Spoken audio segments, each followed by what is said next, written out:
Hello, good morning, ladies and gentlemen. We are live now with our C Integrity Hong Kong 2020 live stream webinar. My name is Jeffrey Tay. Some of you may have met me in Hong Kong or in Singapore or many places that I do events. Welcome. We do have about 160 people and climbing joining this webinar this morning. Now, I just basically want to walk you through how we're going to run this webinar, how this system Crowdcast work, and how you can ask questions, etc. Now, first by basically saying that today we will basically have a full rundown of events. So or session, sorry. As you can basically see on the top left-hand side, you will see a word called schedule. And next to the schedule word, you will see session 1 of 4. If you basically kindly put your arrow on session 1 of 4, there is a pull down button that you can see that right now we are entering eDiscovery, SVR, Secure Virtual Review by Ben Rusch and Manny from Concilio, which they will basically start presenting in a couple of minutes. And then later, we basically go to the next session and the next sessions and such. But if you want to go to the next session, you do have to basically enter that room or just go into that room by clicking that session later, okay? In between, we do have a 5-minute break for you just to basically to avoid that you get into what we call the webinar fatigue, okay? Now, if you basically do want to ask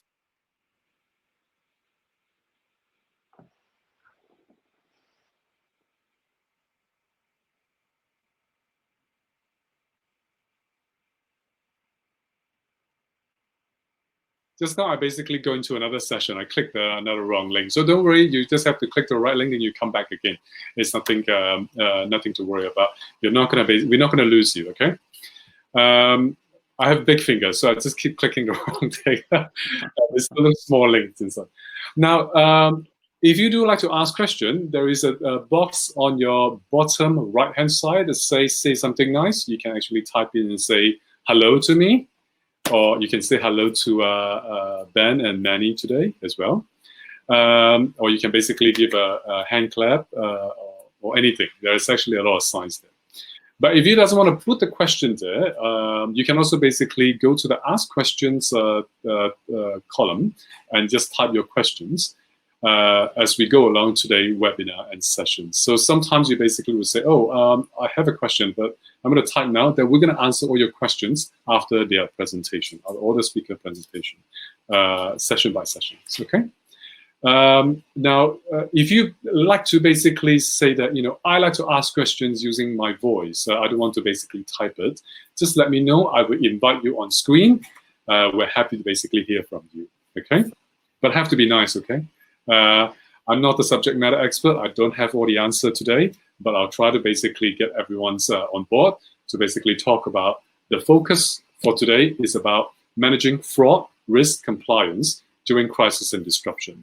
And with that topic, I'd like to basically introduce you to our first speakers today, which is Ben Rusch from Concilio, and also Manny from Concilio. Now, Ben, can you hear us? Can you just test the mic, say hello? Hello. Okay, great. Manny? Hello. Okay, great. So, Ben, I understand that prior to, review is basically work is your core practice right now. But before that, you spent a vast amount of time doing merger review as well as antitrust investigation. Am I correct? That's right. Yes. Okay. Now, with that note, obviously because I specialize in doing white-collar crime event, and reading DOJ prosecution is my daily digest. Sounds sad, right? But one of the things they were saying that because of this pandemic and crisis, a lot of companies are liquidated, they're closing down, or they're consolidating and stuff. And one of the biggest concern is antitrust issue when it, during this pandemic. And they also basically talk about, there will be a surge on antitrust investigations. And how much review does it need when it comes to this kind of investigation? Right. Those are very document-heavy exercises. In the year 2020, very few employees of a company do the regulator the favor to consolidate their illegal behavior into a single email chain. Right? So you don't just go into a huge repository of company emails and find the one that is evidence of a cartel. You have to analyze a huge, typically, like a huge volume of data in order to get there, right? And that's what the regulator would do. They would take a good guess as to where collusive behavior might be evidenced, right? Yeah, who might be involved in such behavior? Like someone in sales, for instance, or an engineer.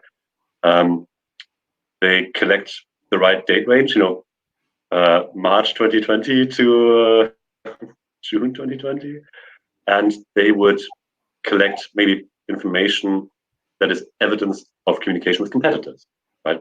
And that's the starting point, right? And so if you find something on that basis, you're golden, and if you don't, you have to keep looking. Okay, great. Look, I think there'll be a lot of a very different time now. Manny, I also understand that prior to helping client do eDiscovery and also review, you spent a lot of time in litigation space. Am I correct? That's right. I worked in litigation for firms both in South Africa and in London. Okay. Now, I understand that both gentlemen, Manny and as well as Ben, you both are based in London, and it's 3 a.m. in the morning. And thank you so much for coming on board and do these presentations. And we will, they say, well, ladies and gentlemen, please do pay attention because they have to wake up at 3 a.m. to do this presentation.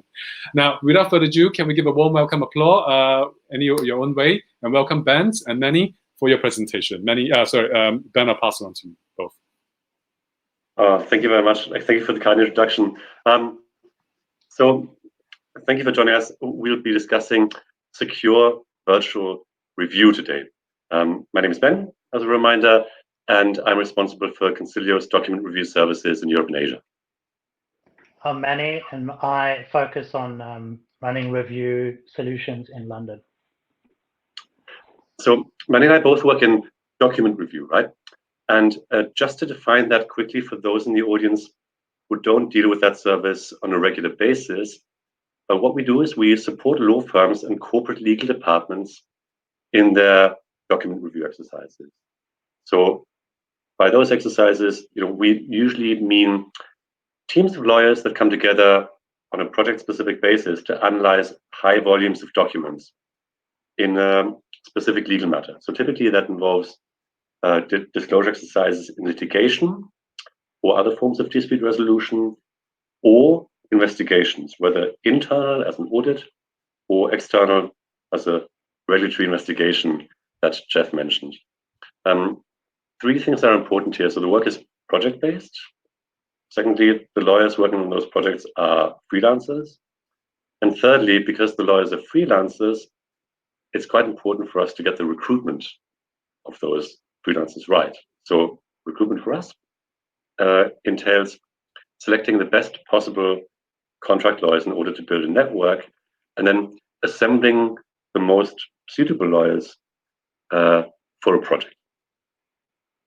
So what would happen traditionally is you'd have review teams coming together in a physical office that's specifically designed to accommodate document review work, review center. And cut to March 2020, and the coronavirus pandemic has made it impossible to have review teams working in the same office.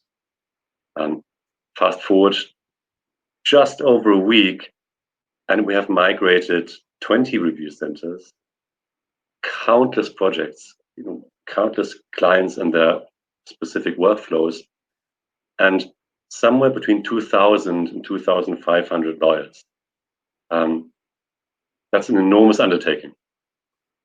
And the reason we were able to pull that off is twofold. Number one, we had already prepared the technical infrastructure last year in order to solve a very particular challenge. This secure virtual review offering was developed last year for a very unusual profile, with a project requiring reviewers with a PhD in one of the life sciences who also needed to be qualified lawyers. It's a very rare profile. You couldn't find a sufficient number of those people to make up a large team in the same state in the US. So they had to come from different places within the US. And secondly, a lot of the things that are necessary to support working in distributed teams, the one thing is that we already had in place before the coronavirus hit. On the slide, you'll see the information security architecture being referenced. That's one of the most tangible examples, but Manny will talk about some other things that we needed to consider in order to make that transition. Thanks, Ben. So even though we've always had fully equipped offices to work from over the years, our work has always been online. In hiring reviewers for our document review projects, we're bringing together the first team of lawyers who are hired to look for evidence amongst a selection of our clients' documents. These documents are hosted in online databases, and the database allows a reviewer to view, categorize, and comment on the client's documents. From a project management perspective, the database are also designed to allow us to monitor the pace and the progress of our review at any time of day without actually checking in with individual reviewers. So, like any team working on a project, we make clear to our team what the objectives are, how we plan to meet them. In other words, we will have a pool of documents that have been identified by certain search and date parameters, a list of things which we need to look for in each document, and a deadline for completing the exercise. We then break the deadline up into daily and hourly milestones and also determine what is required from each reviewer. We're able to tell how many documents are reviewed by the team as a whole and individual reviewers. So should our productivity be behind the desired pace at any stage, we're able to react quickly, bring in more help in the form of more reviewers, reorganize our workflow, or even make use of data analytics to better group the documents and ultimately accelerate our work. In relation to quality, we appoint tried and tested reviewers to help us all ensure that we deliver quality while meeting our deadlines.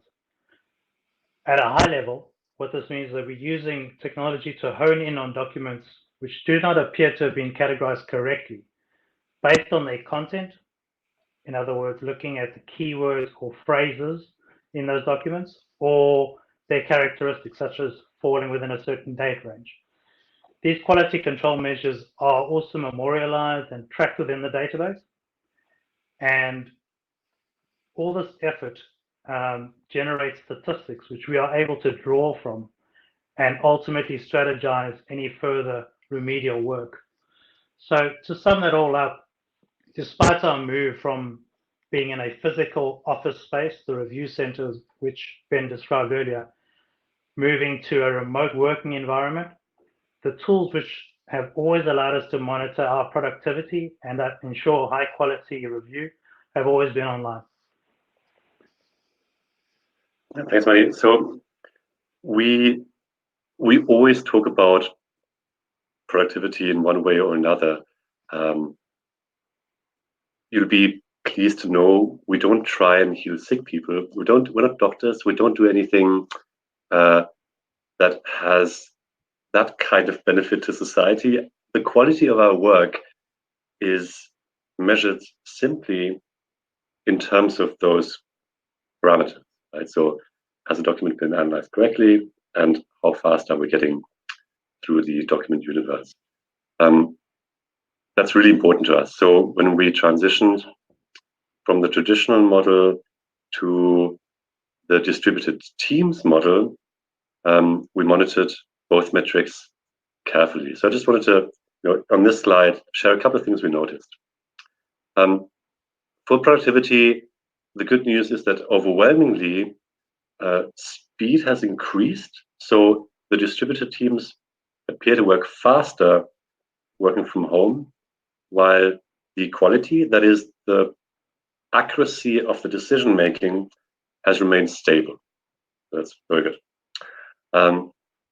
Another highlight, I flagged recruitment earlier simply because it's so important to us and because of the volume of candidates we recruit.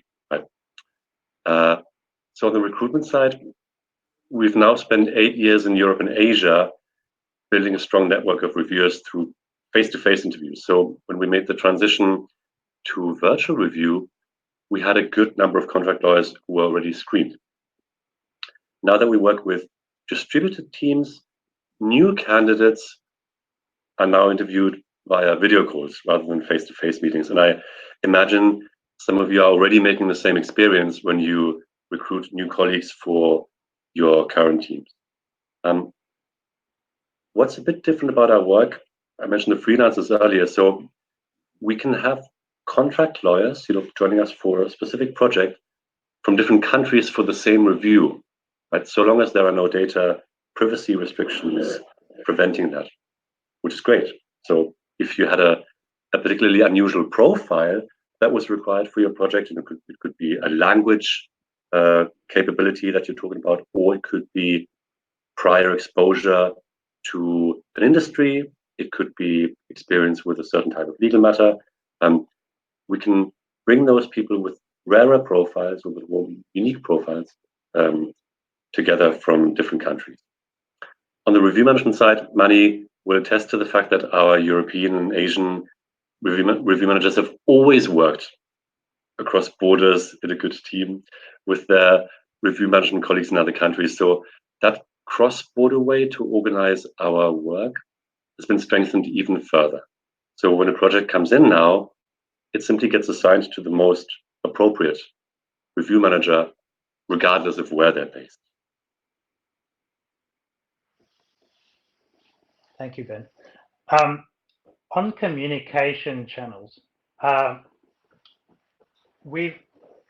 I mentioned earlier, when we assemble a team of reviewers to conduct a review exercise, we essentially are bringing a team of lawyers together to sift through and categorize client data in response to an internal investigation, a regulatory request, or litigation matter. The reviewers receive these instructions in the form of a briefing memorandum. This document will set out the background to the matter, the issues at hand, how to categorize the documents in this online database where the data is housed. The briefing memorandum is often drafted before anyone has even had the opportunity to look at any of the documents in the database. This, of course, means that they will see documents that do not clearly fall into one of the categories that are set down in the briefing memorandum. In other words, they need to interpret the instructions and any relevant law that they learn in the briefing, then bring their analytical skills as lawyers to bear on the documents and categorize the documents accordingly. Now, in the usual office setting, their reflex is to follow up with managers and colleagues with questions about these gray area documents. So much like they would do in the days of old when they were in private practice, there is a natural tendency to pop round and ask for an opinion on their interpretation of their instructions or the law and how they have analyzed a particular document. Since our move towards working remotely, we've lost this physical proximity. You can no longer turn around or walk up to someone asking this question. On the other hand, the number of questions have stayed the same or increased. What this has led to is an explosion of email traffic coming to us as review managers and those whom we have put in charge of conducting quality control. The trouble with this email overload is that it distracts us as review managers and quality control personnel from actually monitoring the activity in the database. In other words, monitoring how people have categorized the documents. We therefore decided to modify an existing part of our process to address this question. So reviewers don't just simply categorize documents as being responsive or not. They also add document-specific comments. So much like in the days of old when you would be involved in a document inspection going through archive boxes, you now do that in a database where there are thousands of documents that have been brought together that are responsive to the dispute. You're working through these documents, and as you're going through, you need a way of memorializing your thoughts against each document. So we have comments boxes which people use. So in other words, they're almost like virtual post-it notes.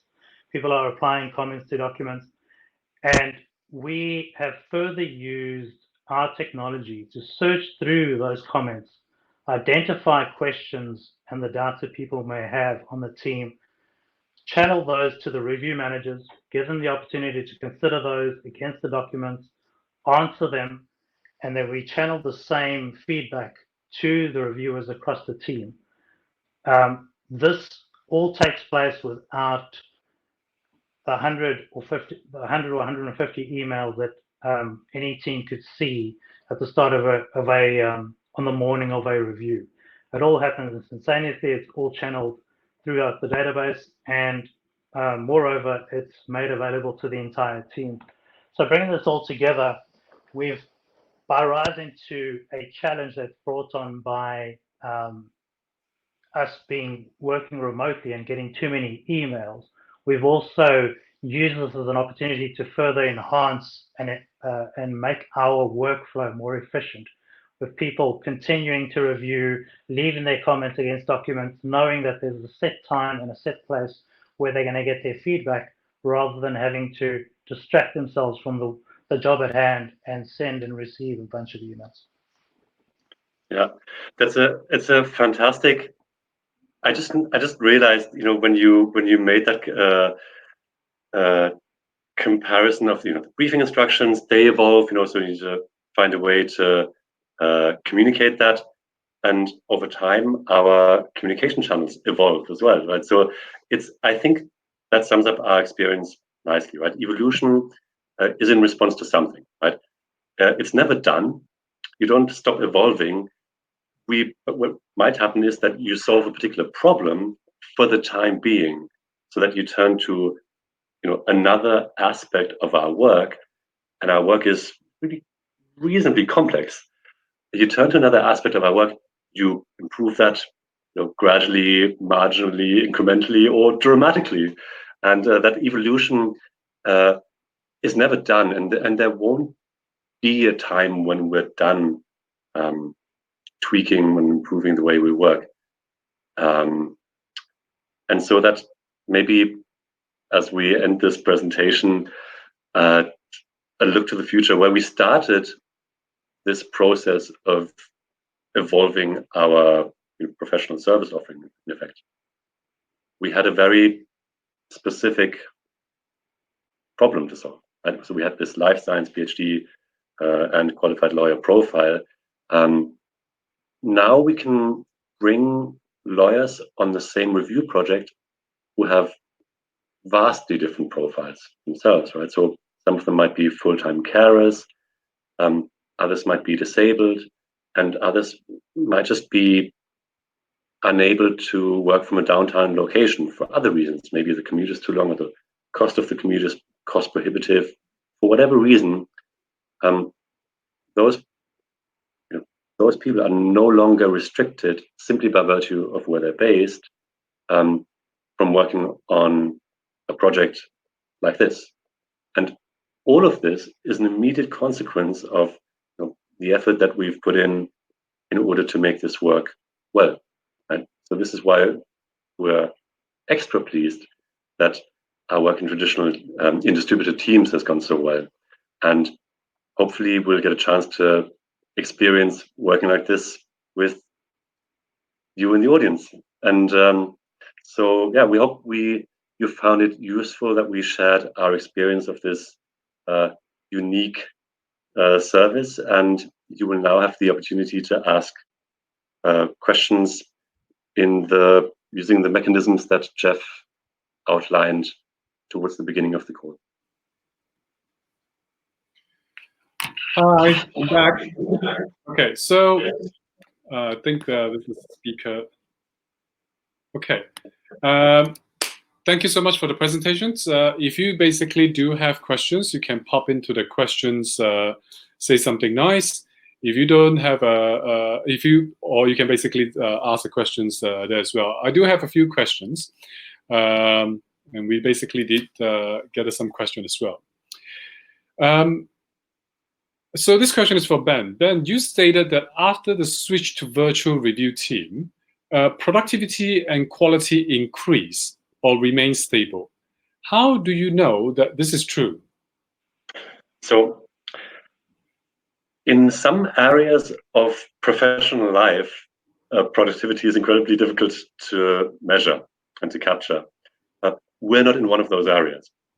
We track the pace simply as a function of number of documents reviewed over time, and we track quality in the way that Manny set out, right? So these are the proportion of decisions that were taken correctly, and you measure what correctly is by conducting quality control, by sampling. So there's a process for that. We had hundreds of projects running when we transitioned to the distributed teams model.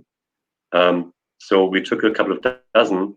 We took a snapshot in time of where they were before the changeover, when we were still doing the traditional model, and then where they were afterwards. And that's how we got the result. Right. Okay. I also basically have questions on eDiscovery in general. Right now, because of number of, I mean, in Asia Pacific, not just Hong Kong. I mean, Hong Kong's situation is slightly better. A lot of people are now gradually going back to work in the office because of the cases is low. Singapore is practically locked down. Malaysia, Indonesia, a lot of Asia Pacific, including Australia as well. Now, the litigation and dispute cases, a lot of court, closed now or put on hold. And Hong Kong basically even launched what we call the online arbitration center, etc. And because of the changes of company, like I said earlier on, a lot of company also basically now trying to mitigate their risk to avoid any dispute, any litigations, any claims and such. If they are if as a legal team or a compliance team, they are now basically preparing how to basically mitigate all this risk, but they do want to do review now to make sure that they put together things just in case regulator come knocking the door, or they do basically have to deal with dispute. What should they do now? It's actually become easier to engage with eDiscovery professionals because, excluding maybe the forensic collection, where there's commonly an element of someone physically taking data, retrieving data. So excluding maybe forensic collections, all other aspects of the eDiscovery value chain, so the processing, the hosting of the data, the searching the data, culling it, applying analytics, reviewing it with review teams, and then producing it ultimately to the other side or the regulator. Those things happen online anyway. Like all our project managers on the technical side in the US have pretty much worked largely in distributed teams already. So that's you lose no time, right? Now that the review teams are organized the way they are, if anything, it's easier to engage. And if you find yourself in a tight spot as a company, or as a legal department, as a risk manager, and you benefit from being able to review large volumes of documents in a smart, forensically sound manner, this is the best time in history to do it. Okay. Now, This question actually came in a few days ago, but I just basically want to share this. I think eDiscovery is nothing new. I mean, we've been running eDiscovery events, or conferences, or meetup, or anything like that for the last 10 years. But there are still a number of organizations like to print stuff out and then send it to the reviewer, asking the review to scan and let their lawyer read it. Do you understand where I'm coming from?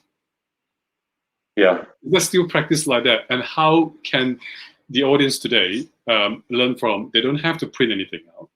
How can they basically give out evidence without printing mountains and stuff, shipping it to their law firm office, and then get their law firm to read or scan or anything like that? How can they avoid this process?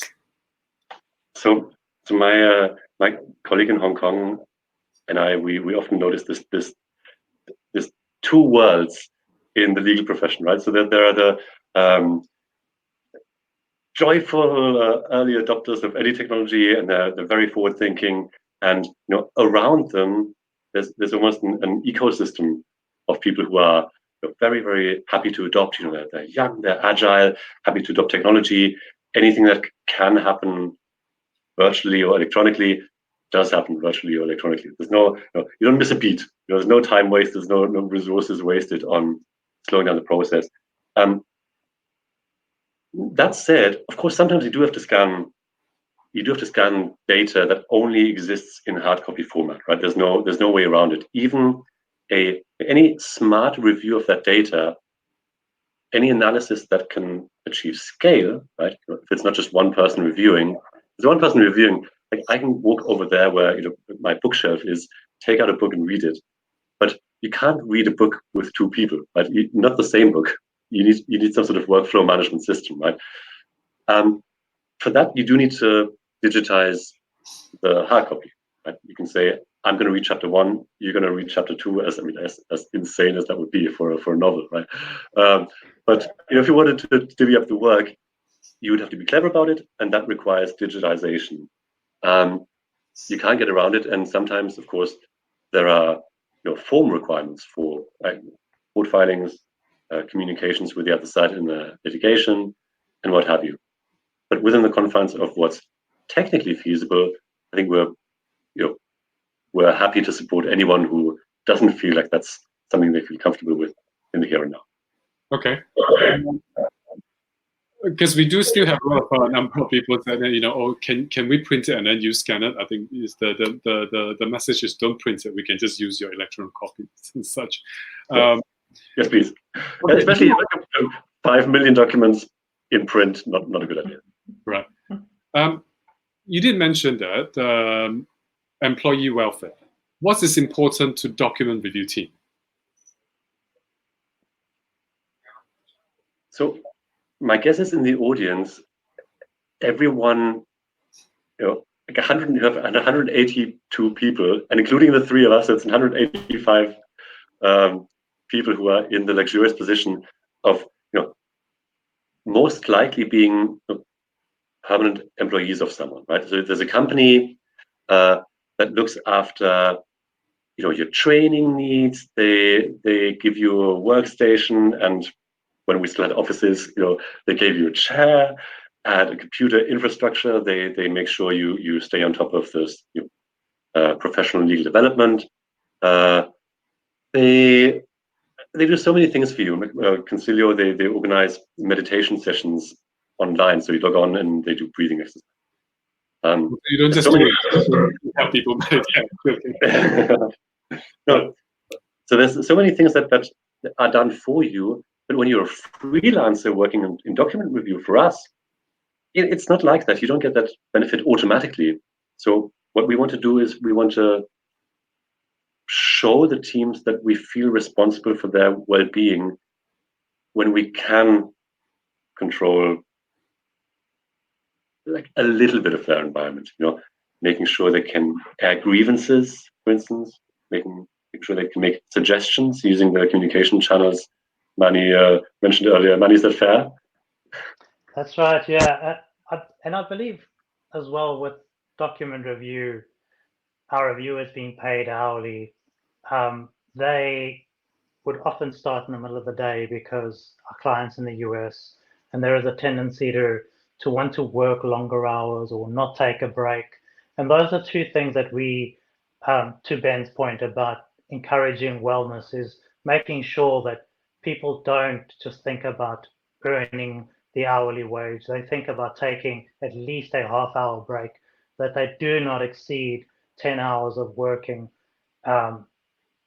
The 10 hours are for their well-being and ultimately to serve our clients, ensure that we produce a quality review. Okay, that's a fantastic point. I love your example about the the productivity again. It all comes back to productivity. I think I could probably go in the office. I hope no one from my company is listening, but probably go into the office for a good 3 weeks and just be polite. Be polite, be well dressed, and I would get to keep my job. Just do nothing in particular. Just be nice to the people around me. Just send a couple of emails. I could probably make it through. I could probably make it through May. If you try and do that as a document reviewer, it just doesn't work. Right? You have to, like, every minute of the day, you have to produce. Right? You have to review documents, analyze them, categorize them, do it accurately, participate in the team meetings. This is the relentless and quite brutal way to measure quality. Sorry, with that topic, we only have a couple of minutes left. I'm just going to basically go through this. Number of people that sign up today, they do have businesses in China. So because of the lockdown, they can't basically travel to China, or they could, but then they have to come back, basically getting quarantines and stuff. So China are not allowed to basically take data outside of China, and we have to basically do review there. And I know that sometimes, not just Concilio, but a lot of reviewer basically fly to China, especially with the let's say cross-border cases, US or UK litigation, cross-border cases. They do have to fly people over there and for a week or two just to basically review everything and then come back. And I believe so. With people that actually have businesses in China and basically going through other dispute like litigation right now, investigation, what can they do? I give a really short answer. I mean, as far as eDiscovery is concerned, there are two aspects to this. One is where the data resides, and that's an important question, a very important question to ask in the case of mainland China, because of a potential need for a state secret review and all that. So you can't just take data outside China. That's really important from a just a basic eDiscovery perspective. But that's so. I would, on that score, I would query, with my legal team or colleagues from the forensics team, or even if you're work for a law firm, your client, where the data resides, because that's an important question. Where the data gets reviewed, ultimately, that can be a different analysis, so long as you get to move the data around, right? In China, there would need to be an in-country review before anything happens to the data, before it can leave China. Okay. Thank you so much for that comment. Manny, do you have anything to comment before we basically end your first sessions? Nothing more from me. Thank you for your time. Okay, thank you. I know it's late in London. Thank you so much jumping on board for this webinar at 3 a.m. in the morning. I do hope both of you get a good rest. Thank you, everyone. Thank you, Ben and Manny. And we are going to basically take a 5-minute break before we go to our next sessions, which is legal technology. Again, you will basically need to click on your top left-hand side, schedule, click on going to the room, which is the second room called Legal Tech, Embracing Digital Transformation and Improve Competitive Positions, okay, by LexisNexis.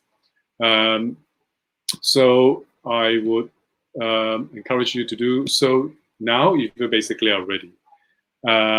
If you have any questions for Manny or for Ben, feel free to email them. Ben and Manny, you're welcome to put your email on the Say Something Nice.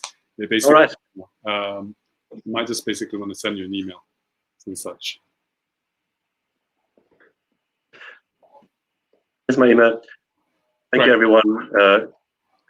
Thank you for having us.